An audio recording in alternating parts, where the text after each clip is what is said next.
Yo quiero invitarle a abrir su Biblia en el libro de Mateo, capítulo 13. Mateo, capítulo 13, vamos a leer algunos versículos. Mateo, capítulo 13, verso 1 al 9 y después del 18 al 23. Es un pasaje conocido, de muchas veces hemos mirado este pasaje, pero qué linda es la palabra de Dios, porque siempre tiene algo nuevo y fresco para nosotros. ¿Cuántos reciben algo fresco cada día de la palabra de Dios? ¿Cuántos pueden decir cada vez que leo la palabra de Dios encuentro algo nuevo para mí? ¿Cuántos se han cansado de leer la palabra de Dios? Quiera Dios que ninguno de los que estamos aquí. Amén. Mateo capítulo 13, verso 1 en delante. Vamos a leer entonces la palabra de Dios. Yo le invito a estar una vez más de pie y vamos a leer esta porción, esta parte de la Escritura. Mateo 13:1 dice: aquel día salió Jesús de la casa y se sentó junto al mar, y se le juntó mucha gente, y estando él en la barca se sentó, y toda la gente estaba en la playa, y les habló muchas cosas por parábolas diciendo: he aquí el sembrador salió a sembrar, y mientras sembraba, ¿qué dice? Parte de la semilla cayó ¿dónde? Junto al camino. ¿Y qué sucedió? Vinieron las aves y la comieron. Fíjese esto, ¿no? Parte cayó también ¿dónde? Dice: pedregales, donde no había mucha tierra, y brotó pronto. Pero ¿qué sucedió? No tenía profundidad de tierra, y salido el sol, ¿qué sucedió? Se quemó. Y porque no tenía raíz, se secó. Diga conmigo: no tenía raíz y se secó. Parte cayó entre espinos, y los espinos crecieron. ¿Y qué pasó? La ahogaron. Pero parte cayó en buena tierra y dio fruto, al cual a 100, cual a 60 y cual a 30 por uno. El que tiene oídos para oír, oiga. Y mire lo que dice el versículo 18 del mismo capítulo, ¿no? Dice: oíd pues vosotros la parábola del sembrador. Cuando alguno oye la palabra del reino y no le entiende, ¿qué sucede? Viene el malo y arrebata lo que fue sembrado en su corazón. Este es el que fue sembrado junto al camino. Y el que fue sembrado en pedregales, este es el que oye la palabra y al momento la recibe con gozo, pero no tiene raíz en sí, sino que es de corta duración, pues al venir la aflicción o la persecución por causa de la palabra, luego tropieza. El que fue sembrado entre espinos, este es el que oye la palabra, pero el afán de este siglo y el engaño de las riquezas ahogan la palabra y ¿cómo se hace? Infructuosa. Mas el que fue sembrado en buena tierra, este es el que oye y entiende la palabra y da fruto y produce a 100, a 60 y a 30 por uno. ¿Cuántos de los que están aquí quieren y anhelan en su corazón que la palabra de Dios prospere en usted? ¿Cuántos de los que están aquí pueden decir: yo quiero que la palabra de Dios prospere en mí? Decirle que tenés al lado, también en vos. Oremos al Señor. Amado Dios, Padre que estás en el cielo, gracias por este privilegio de estar aquí en tu casa, reunidos con un propósito de adorarte, bendecir tu nombre, disfrutar de la comunión como iglesia, como casa, como familia de la fe. Gracias, Padre eterno, por esta maravillosa oportunidad que nos das. Pero, Señor, permite que en esta hora tu palabra pueda llegar a nuestro corazón, Señor, y pueda traer frutos, puedan realmente suceder los resultados por los cuales ella es enviada. Gracias te damos, Señor, por esta oportunidad, y te pido que el poder de tu Espíritu Santo tenga la libertad de operar en cada corazón y en mi vida para ministrar estas verdades de tu palabra. Gracias te damos, amado Dios. Amén y amén. Pueden tomar sus asientos, hermanos. Es maravilloso cuando leemos la palabra de Dios desde el Génesis hasta el Apocalipsis. ¿Cuántos han leído toda la Biblia aquí? Que pueden decir: yo creo que he leído toda la Biblia. Levante la mano el que cree que ha leído toda la Biblia. Una gran cantidad. ¿Cuántos han leído alguna parte de la Biblia? A ver, levante la mano. Bueno, menos mal que hay algunos que han leído parte de la Biblia. Pero hermanos, la Biblia es algo extraordinario. ¿Cuántos creen el valor de la palabra de Dios? ¿Cuántos han entendido que la palabra de Dios es poderosa? ¿Cuántos comen aquí? Algunos solo de mirarlo me dicen, bueno, pastor, yo no necesito hablar, ¿verdad? Y otros comemos más, otros comemos menos. Pero comemos, nos alimentamos, ¿verdad que sí? Y qué importante es tener una dieta balanceada, poder comer aquellas cosas que son saludables. La palabra de Dios es ese alimento espiritual para nuestras vidas, poderosa. Cuando pregunté cuántos habían leído la palabra de Dios de Génesis, Apocalipsis, quiero animarles a esto: lea la palabra de Dios, póngase en un plan de lectura de la palabra de Dios. Usted nunca leyó toda la Biblia, pues póngase en un plan. Hay planes tan fáciles de poder ir avanzando, ¿no? Día a día en la lectura de la palabra de Dios. Pero cuando uno lee la palabra de Dios y usted comienza en Génesis, allí habla de que todo fue creado por la palabra de Dios. Dice la Biblia, y dijo Dios, sea la luz, y fue la luz. Y dijo Dios, haya expansión entre el cielo y la tierra, y fue así. Dijo Dios, produzca la tierra hierba, y fue así. Y ahí podemos leer todo ese inicio del surgimiento de toda esta creación tan maravillosa. Todo por la palabra de Dios. Pero usted sigue leyendo en el libro de Génesis, sigue hablando de la palabra de Dios, sigue hablando de ese poder de la palabra de Dios. Cada vez que Dios decía algo, cada vez que Dios ha dicho algo, eso sucede. Es palabra poderosa, palabra efectiva. Decirle que tenés al lado, nada más efectivo que la palabra de Dios. Nada más poderoso que la palabra de Dios. Y estamos aquí con el fin de ser edificados en la palabra de Dios. Amén. Hemos venido aquí con el fin de ser edificados. Dice que esa palabra nos ha sido enviada. Y qué privilegio tenemos de poder conocer esa palabra poderosa. Y qué maravilla de Dios, qué grandeza la de Dios, de darnos la oportunidad a nosotros, los seres humanos, a ser edificados por la palabra de Dios. Cuando una persona es edificada en la palabra de Dios, cuando una persona es formada en la palabra de Dios, cuando una persona es transformada por la palabra de Dios, es algo extraordinario. La persona puede desarrollar su máximo potencial, porque no hay mejor vitamina, no hay mejor cosa para nuestra vida que la palabra de Dios. Ahora, más allá del poder de la palabra de Dios, más allá de lo extraordinario de esta semilla, la Biblia habla, y aquí en este pasaje que hemos leído del libro en Mateo capítulo 13, ¿verdad? Acabamos de leer en esta parábola del sembrador.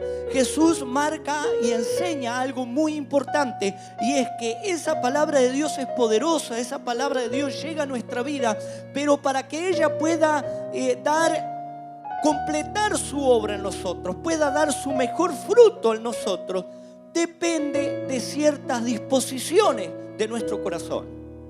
Que haya disposición. Diga conmigo, disposición. ¿Cuántos creen que es importante la disposición en la vida? Claro que sí. Muchas veces vemos que hay recursos, hay medios, hay todo para hacerlo, pero no hay disposición. ¿Pasa así o no? O a veces lo contrario, venimos de países donde hay mucha disposición, muchas ganas de hacer las cosas, pero no están los recursos. Y qué tema esto de la disposición. Pero la Biblia es todo el recurso que necesita. Así lo que tenés al lado, no hay mejor recurso que la palabra de Dios. Dios nos ha dado ese recurso, podemos tenerlo en nuestras manos. Eso es tremendo.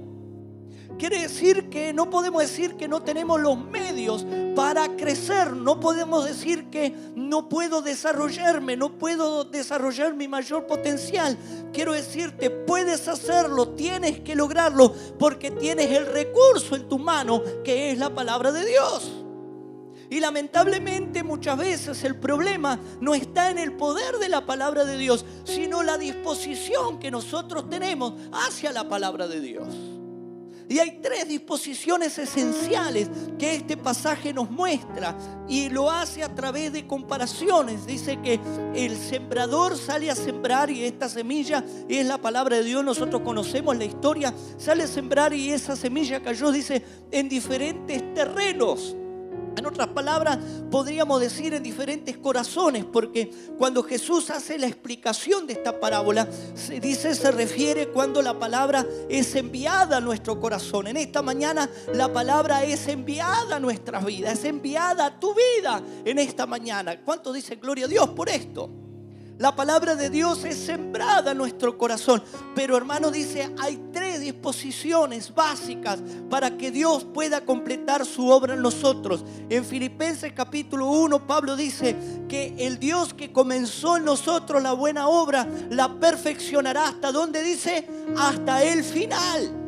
Quiere decir que lo que Dios ha comenzado en ti, lo que Dios ha mostrado interés en ti, de lograr algo en ti, Dios no quiere que quede a mitad de camino. Dios no quiere que quede a medio concluir. No quiere que sea un proyecto allí de un momento, sino el deseo de Dios es que tú puedas llegar a desarrollar todo, diga conmigo, todo lo que Dios desea. Toda la obra de Dios completa en nosotros. Pero esa obra de Dios, el hecho de que la palabra de Dios pueda completarse en nosotros, depende de la disposición, una vez más digo, de nuestro corazón. Encontramos la primera disposición, encontramos aquí la primera disposición básica, diga conmigo, es la disposición para creer. Comienza con creer. La obra de Dios comienza con creer. Mire aquí lo que dice en Mateo capítulo 13, que cuando el sembrador sale a sembrar, el primer terreno que menciona, dice, es el camino. Allí sembró en el camino. Pero dice, compara a los que reciben la palabra y no la entienden, y viene el malo y la arrebata, y porque fue sembrado en su corazón, en un corazón que es como el terreno del camino, un terreno endurecido, un camino en que esa semilla no pudo penetrar, esa semilla no encontró cabida en esa tierra. La Biblia dice que el pecado trae endurecimiento del corazón. El pecado endurece nuestro corazón para que no creamos a la palabra de Dios. ¿Cuántos de los que están aquí han creído en la palabra de Dios? Y eso usted dice, bueno, entonces yo ya superé eso no es para mí. Yo ya superé esta primera disposición. Pero sin embargo encontramos que esta palabra es mucho más profunda. La disposición para creer, podemos decir que es el ejercicio de la fe. Cuando hablamos del ejercicio de la fe, es poner en obra día a día, momento a momento, cada etapa de nuestra vida, creerle a Dios. Decirle que tenés al lado, tenés que creerle a Dios. Y quizás el otro dice, sí, pero yo ya le creí. Yo ya me entregué mi corazón al Señor. Pero no nos damos cuenta hasta qué punto el pecado muchas veces ha endurecido nuestro corazón. Y nos cuesta entender y creer que Dios es bueno y que Dios es fiel y que Dios está en control de nuestras vidas. Cuando miro aquí esta palabra, la cuestión de la fe, esta disposición de creer es tan esencial, pues la Biblia dice que sin fe es imposible agradarle a Dios. Quiere decir que si nuestro día no comienza con fe, si nuestra vida, si nuestro día no comienza con creerle a Dios, no vamos a poder agradar a Dios ese día. Y a veces pensamos que esto se trata solamente del día que nos entregamos al Señor. Pero creo que la palabra de Dios, y aquí lo muestra, se aplica cada día a nosotros. Porque cada día el Señor envía su palabra a nosotros. Cada día la palabra está a nuestro alcance. Y es cada día donde Dios busca una disposición para creer en nosotros. Pero como decimos, muchas veces no alcanzamos el favor de Dios porque no estamos dispuestos a creer en la palabra de Dios tal cual es. La palabra de Dios y el creer, la disposición para creer es tan esencial que dice que de ahí parte nuestra salvación. Dice, mas a todos los que le recibieron, a los que creen en mi nombre, les da potestad de ser hecho hijo de Dios. Todo parte de la fe, todo parte de creer, porque de tal manera amó Dios al mundo que mandó a su Hijo unigénito. ¿Para qué? Diga conmigo, para que todo aquel que cree no se pierda, mas tenga vida eterna. Quiere decir que no podemos tener salvación de nuestra vida, no podemos recibir la salvación de Dios si no comenzamos a través de desarrollar nuestra fe. Pero como digo, la fe no es solamente para el comienzo. La disposición de creer no es solamente para ese primer paso de obediencia, de recibir al Señor en nuestro corazón, sino que la fe, el creer, la disposición para creer, tiene que ser un hecho día a día en nosotros. Mire lo que dice en el libro de Mateo, capítulo 6. Mateo, capítulo 6, versículo... Mateo, capítulo 6, verso 25. Mateo 6, 25. Dice, por tanto os digo, ¿qué dice? No os afanéis por vuestra vida, ¿qué habéis de comer o qué habéis de beber? Ni por vuestro cuerpo, ¿qué habéis de vestir? ¿No es la vida más que el alimento y el cuerpo más que el vestido? Mira las aves del campo, que no siembran ni ciegan, ni recogen en graneros, y vuestro Padre Celestial, ¿qué hace? Las alimenta. Y luego dice, ¿no valéis vosotros mucho más que ellas? ¿Y quién de vosotros podrá, por mucho que se afane, añadir a su estatura un codo? Claro que no. Y por el vestido, ¿por qué os afanáis? Considerad los lirios del campo, cómo crecen, no trabajan, ni hilan. ¿Pero qué dice? Ni aun Salomón, con toda su gloria, se vistió así como uno de ellos. Y dice, si la hierba del campo que hoy es y mañana se echa en el horno, Dios la viste así. Sigue una pregunta. ¿No hará mucho más a vosotros, hombres de poca fe? ¿Cuántos se preocupan acá? ¿Cuántos han venido preocupados hoy? Aquí habla del afán y la ansiedad. Muchas veces este término afán diríamos, interpretamos de diferentes maneras y le damos diferentes significados, pero acá cuando habla de afán y ansiedad está hablando de la preocupación. Dice la Biblia, cada día tiene su propio afán. En otras palabras, cada día tiene sus cosas en que ocuparnos. ¿Cuántos pasan el día ocupado? ¿Cuánto se le va el año aquí? A ver, ¿cuánto dice? Se me fue el año. Se me va el año. Ya estamos casi a mitad de año, ¿no? Para que usted diga, ¿no? Ya por lo menos estamos en abril, ¿no? Ya prácticamente más de un tercio, casi un tercio del año se nos fue. Y cuando hablamos de esta nación y de este mundo tan ideal, pasamos tan ocupados. Pero aquí la palabra de Dios no habla de la ocupación, sino la preocupación. En otras palabras, es ocuparnos anticipadamente de las cosas. Ocuparnos anticipadamente de las cosas. Y uno dice, yo no puedo ser irresponsable. No estamos hablando de ser un irresponsable. Usted quizás dice, pero yo no puedo ser una persona que no me proyecte hacia el futuro. No estamos hablando de conformismo. Estamos hablando de otra cosa. Estamos hablando de la preocupación. Estamos hablando de aquella preocupación o aquel sentimiento de inseguridad y de temor hacia las cosas que pueden venir y que están ahí, y no aprender a depender del Señor. Jesús dijo algo tan extraordinario, dice, hace dos comparaciones. Una de ellas, ¿cuáles eran? Las aves. Dice, ellas no plantan, ellas no cultivan, sin embargo nuestro Padre Celestial las alimenta.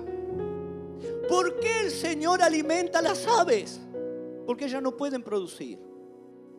Las aves no tienen la capacidad de razonar, no tienen la habilidad de poder ponerse a plantar y resolver su situación. Pero sin embargo, aún ellas, sin saber algo de esto, dice, buscan el alimento. ¿Cuántos han visto a las aves buscar el alimento? Esta es la época, yo viajo hacia Pensilvania y cuando uno viaja ahora, uno ya ve los campos que entran a ser arados, preparados.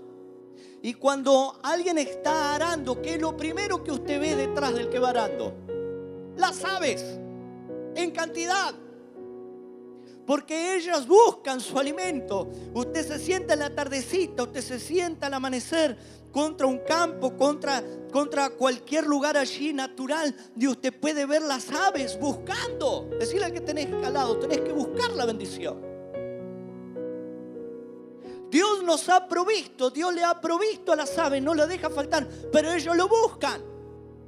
Y aquí está, la palabra dice, buscad primeramente el reino de Dios.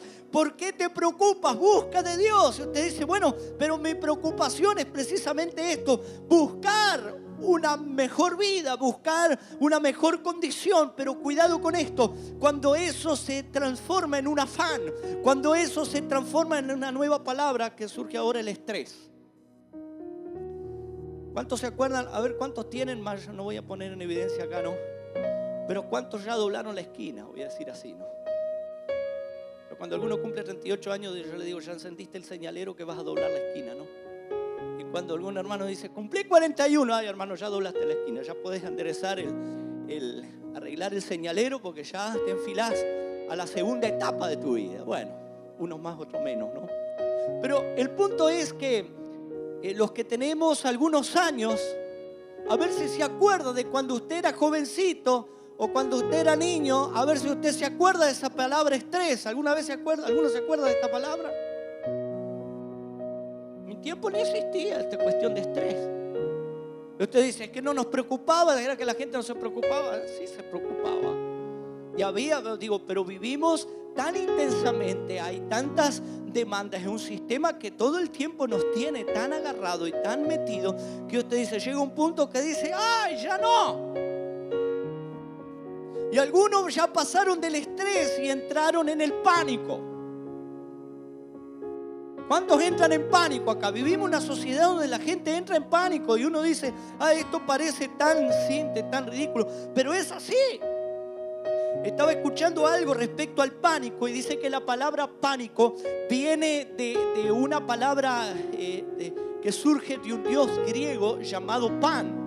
Dice que Zeus, el dios del Olimpo, tenía una vida muy depravada, ¿no? Esa dice la leyenda griega, y dice que él tuvo relaciones con una ninfa y allí le nace un hijo, y ese hijo nació lleno de pelo en las orejas y todo deforme, ¿no? Y dice que la madre no lo quiso, y dice que ese Dios, ese Dios se lo llamó Pan, y ese Dios Pan, dice, se dedicaba a asustar gente por los caminos. Dice que cuando la gente venía a los caminos se aparecía la gente y la gente entraba en pánico. Por eso dice pánico. Ahí surge el concepto. Y esto es una mitología, esto no es ninguna historia.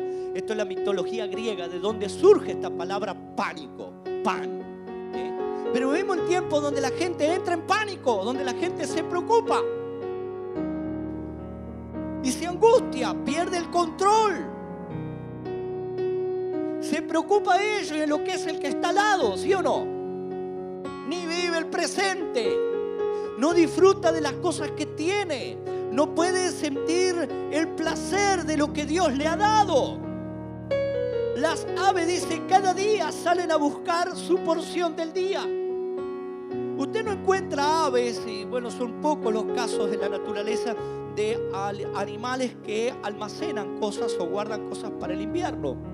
Pero las aves en particular, ellas buscan su comida día a día. Ellas no se preocupan si mañana va a haber o no. Lo que ellas se preocupan es que hoy haya, que hoy pueda encontrarla. ¿Por qué razón? Dice, porque hay un Dios en los cielos que las alimenta. Pero la palabra de Dios no queda solamente con las aves, sino que Jesús hace otro ejemplo. ¿Cuál es el otro ejemplo? También de la naturaleza. Los lirios del campo. Los lirios del campo, dice, ellos no hilan ni plantan. Sin embargo, dice, Dios los viste de hermosura, que ni aun Salomón, este rey con tanta riqueza, logró alguna vez vestirse así.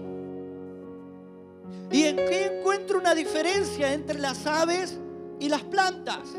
Las plantas están en más desventaja todavía que las aves, porque las aves se pueden movilizar y pueden buscarlas, pero las plantas están plantadas, no se pueden mover. ¿Cuántos se pueden mover aquí? De gloria a Dios, de gracias a Dios. Pero aún sin poder moverse, Dios suple a las plantas. Y concluye el Señor diciendo: vosotros valéis mucho más que las aves y las plantas. Y entonces, hombre de poca fe, ¿por qué estás en esa ansiedad? ¿Qué está diciendo con esto? Que aún para aquellos que no tienen recursos naturales, donde se acaban nuestras posibilidades, donde se acaban nuestros medios, nuestros recursos, hay un Dios que ha suplido para nosotros. Haz lo que es tu parte, haz lo que es tuyo, haz lo que Dios te ha dado, pero el resto, encomiéndalo al Señor. Dice: encomienda a Jehová tu camino y Él lo hará. El Dios que es más poderoso, es poderoso para hacer las cosas mucho más abundante de lo que pedimos o ahí aún entendemos. Ese es el poder que actúa en nosotros. Es el poder de la palabra de Dios. Por eso la palabra de Dios actúa cuando hay fe. Decirle al que tenés al lado: disponete a creer. Es tiempo que empieces a creer y dejar tus ansiedades, dejando toda vuestra ansiedad sobre Él, decía Pedro. Echa vuestra ansiedad sobre Él, porque Él tiene cuidado de vosotros. ¡Qué bendición! Disposición para creer. Esta es la primera disposición básica para que Dios pueda completar su obra en nosotros. Pero la obra de Dios no se completa en nosotros solamente por creer. Hay una disposición aún más grande, aún más, que podemos decir es un paso más, y es la disposición para aprender. Diga conmigo: aprender. Dice que parte de la semilla cayó, dice, en un terreno pedregoso. Y el terreno pedregoso tenía una condición, es poca profundidad de tierra. La raíz no podía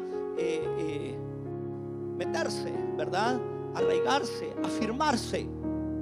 Y dice: cuando vino el sol, sale el sol, mató a esa planta, más allá que había germinado la semilla, más allá que había comenzado esta plantita, no pudo permanecer por falta de profundidad. Quiero decirte, tú quizás puedes creer en el Señor, quizás has creído en Dios, quizás entregaste tu corazón al Señor, pero tienes que hacer algo más, es echar raíces en el Señor.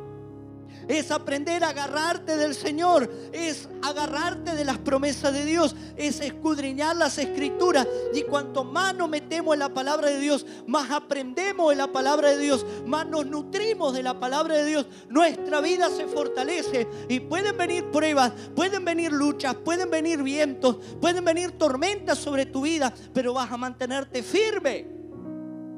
El problema es cuando no tenemos la disposición para aprender. Mire qué lindo y qué importante es para Dios esto. Efesios 4, mire, nos habla del desafío de Dios. Efesios capítulo 4. Efesios capítulo 4, verso 11 en delante. Dice: y él mismo constituyó a unos apóstoles, a otros profetas, a otros evangelistas, a otros pastores y maestros. ¿Con qué fin? Dice: a fin de perfeccionar a los santos para la obra del ministerio, para la edificación del cuerpo de Cristo, hasta que, dice, hasta que algunos lleguen a la unidad de la fe. Dice así: hasta que todos, diga conmigo, todos lleguemos, digamos juntos, lleguemos a la unidad de la fe y del conocimiento de Dios, a un varón perfecto, a la medida de la estatura de la plenitud de Cristo, para que ya no seamos niños fluctuantes, llevados por doquiera de todo viento de doctrina, por estratagema de hombres que para engañar emplean con astucia las artimañas del error, sino que, siguiendo la verdad en amor, ¿qué dice? Digamos juntos: crezcamos en todo en aquel que es la cabeza, esto es Cristo. hay un desafío. Decirle que tenés al lado, tenemos un desafío. ¿Cuál es ese desafío? El llegar a la medida de fe que Dios nos dejó como modelo en Jesús. El modelo es Jesús. Quiere decir que la medida de fe no es el hermano que tenés al lado, no es el que te predicó, no es el pastor. Si bien, bueno, los líderes modelamos, los líderes de alguna manera motivamos al crecimiento, pero la medida es Cristo. Tremendo. La medida es llegar a la estatura de Cristo. Y usted dice, pero ¿cómo? El Señor dice, ha establecido ministerios en la iglesia para que crezcamos. Quizás muchas veces tenemos la tendencia a conformarnos con lo que alcanzamos. Muchas veces somos muy conformistas. Nos conformamos con, bueno, venir a la iglesia. Nos conformamos con siquiera venir a la casa de Dios y escuchar la palabra. Nos conformamos con tener un tiempo de oración cada día simplemente. Pero la palabra de Dios nos anima mucho más que esto. El martes en el instituto, uno de los profesores decía de alguien que había dicho, yo con esta cuestión de ir a la iglesia, bueno, yo voy a la iglesia, pero no quiero saludar a nadie, no quiero conversar con nadie. Esta persona llega y se va, decía, ¿no? No quiere tener relación con otros creyentes, no quiere, simplemente quiere venir allí a escuchar la palabra e irse. Muchas veces nosotros nos conformamos con una determinada forma de pensar y con una idea del evangelio y nos hacemos esa idea y decimos, hasta aquí es lo que yo quiero. O como cuando comemos, hasta aquí es lo que yo quiero comer, esto es lo que yo quiero tener y no más. Pero la palabra de Dios nos desafía a crecer, nos desafía a alcanzar algo mucho más. Y es a través de la práctica de la vida de la iglesia, a través de la práctica, como dice, de los miembros de la iglesia, la actividad de los miembros propios de la iglesia. Tú eres un miembro de la iglesia, tú eres alguien a quien Dios ha llamado, tú eres parte del cuerpo de Cristo, tienes una actividad que desarrollar, tienes un plan de Dios que cumplir, tienes algo que Dios quiere encomendar en tu vida y el deseo de Dios, y Dios no va a cesar de trabajar en ti y allí estar pinchando en tu vida hasta que puedas y llegues a desarrollar lo que Dios te ha dado. No te quedes a mitad de camino, como decíamos hace unos domingos atrás. No quedes en la conformidad de decir, bueno, ya logré esto, ya logré aquello en estos años de creyente. Tengo algo mucho más, hay algo mucho más grande, hay algo mucho más sublime para alcanzar. Pero no nos podemos estancar. Y tenemos que aprender, tenemos que ser dóciles, tenemos que echar raíces, tenemos que cimentarnos en la palabra de Dios, tenemos que aprender de la palabra de Dios. No te conformes con simplemente que vengan aquí el domingo, te prediquen, te digan algo de la palabra de Dios. Tú por ti mismo tienes que leer la Biblia, tienes que amar la palabra de Dios, meterte en ella, aprender de ella, surtirte de ella, porque ella es tu vida, ella es tu alimento, ella es la única que te puede sostener a la hora de la prueba. La disposición para aprender. Pero una tercera y última disposición que encuentro aquí. Dijimos la primera, disposición para creer, disposición para aprender. Pero una tercera, y es la disposición para obedecer. Diga conmigo, obedecer. Y esta es la más difícil. Creer, aprender, pero ahora obedecer. Fíjese lo que dice aquí el pasaje. Dice que parte de la semilla cayó entre entre maleza, entre espinos, entre cardos. Y dice que aquella semilla germinó, pero nunca se fortaleció. Nunca llegó a dar fruto. Fue una semilla, fue una planta raquítica. ¿Conoce a un creyente raquítico?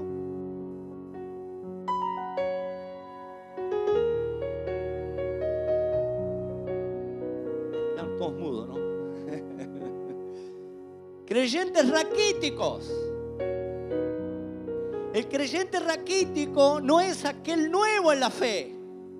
El creyente raquítico es aquel que tiene años en la fe, pero nunca dio fruto. Años en la fe, pero nunca prosperó. La palabra de Dios nos dice, ¿cómo? ¿Cómo es posible que ha pasado tanto tiempo y no hay fruto? Tanto tiempo y no hay cambios. El problema es que junto con la semilla hay otras cosas también en el corazón. Podemos decir el corazón dividido, ¿verdad? El corazón dividido. Cuando miramos aquí en este pasaje, dice que cayó la semilla entre cardos y entre espinos. Esto no eran plantas que las sembró el sembrador. Esto eran plantas que ya estaban ahí. Esto eran cosas que ya estaban sembradas en ese terreno. Y cuando, yo no sé, ahora viene la época de la cortada del pasto, ¿no? Yo no sé cuántos tienen yardas en su casa, ¿no? Y dice, bueno, ahora esta es la época de cortar pasto, ¿sí o no? Y crece maleza que usted no plantó. Y usted dice, ¿cómo? Tanto sacrificio es para que una plantita de las buenas prospere y esta maleza tan fácilmente prospera. Y usted ni la riega, usted no la fertiliza, usted no la... nada. Pero ¿por qué prosperan tan bien? Porque son plantas autóctonas del lugar. Son plantas de que su naturaleza es para ese terreno, para ese ambiente. La Biblia nos habla de una naturaleza pecaminosa que está en nosotros. Y cuando venimos al Señor, el Señor nos recibe, el Señor nos ama, el Señor con sus brazos abiertos nos recibe y siembra su palabra en nosotros. Pero tenemos que entender que hay malezas, hay costumbres, hay prácticas, hay pensamientos, hay estilos de vida, hay conductas que usted dice, ¿quién me enseñó esto? Pero es algo que por naturaleza surge en nuestras vidas. El miércoles pasado hablábamos de los rebeldes y un hermano de Puerto Rico dice, algunos son rebeldes, otros son re rojos, otros re azules, ¿no? Rebelde, no usan la L en vez de la B, ¿no? Rebelde. Pero la rebeldía está en nosotros. Dice, la necedad está ligada al muchacho, quiere decir que hay una naturaleza en nosotros que está allí. Una naturaleza que heredamos de nuestros padres y hay conductas y hay tendencias que siempre están allí, porque mientras que estemos en este cuerpo, mientras estemos con esta naturaleza humana caída, siempre va a tratar de crecer estas cosas malas en nosotros. Pero el secreto, ¿dónde está? El secreto es oír la voz de Dios, aprender la voz de Dios, aprender la enseñanza de Dios y ponerla por obra, actuar. Si usted quiere que su jardín prospere, si usted quiere que las plantas que no son naturales en su terreno, son plantas que usted las trae, y usted quiere que prospere, usted tiene que hacer un trabajo de limpieza en ese terreno. Este es el tiempo donde la gente anda removiendo y quitando malezas, ¿sí o no? Mueve la maleza, arranca, tiene que haber una disposición de parte de la persona a poner en práctica la palabra de Dios. Esto significa remover aquellas cosas que están mal en nuestras vidas. Y cuando miramos en Colosenses capítulo 3 versículo 5, dice algo tan interesante. Capítulo 3 versos 5 al 10 dice, haced morir pues lo terrenal en vosotros, fornicación, impureza, pasiones desordenadas, malos deseos, avaricia, que es idolatría, cosas por las cuales la ira de Dios, que dice, viene sobre los hijos de desobediencia. Cuando andamos en desobediencia, cuando nos permitimos que la avaricia, los malos deseos, las pasiones desordenadas, las impurezas, las fornicaciones estén en nuestras vidas, hermano, el favor de Dios no está sobre nosotros. La ira de Dios viene sobre nuestras vidas. Entonces tenemos que decirnos a nosotros mismos, ahora no lo vamos a decir al que está al lado, no vamos a decir a nosotros mismos, tengo que purificarme de estas cosas. Tengo que hacer un trabajo, tengo que tener la disposición no solamente de aprender, sino obedecer lo que dice aquí la palabra de Dios. Haced morir estas cosas. ¿Y cómo hacemos morir estas cosas? A través de la palabra de Dios, a través de una decisión del corazón, decir, esto ya basta, esto se acabó, esto no puedo permitirme más en mi vida porque esto me destruye. En todos los ámbitos es así. Pero el principal ámbito donde estas cosas se dan es en el hogar, en la familia, donde uno o el otro, el esposo, la esposa, los hijos, las hijas, no quieren tomar la decisión de obedecer. Cuando persistimos en la desobediencia, nuestro hogar no prospera.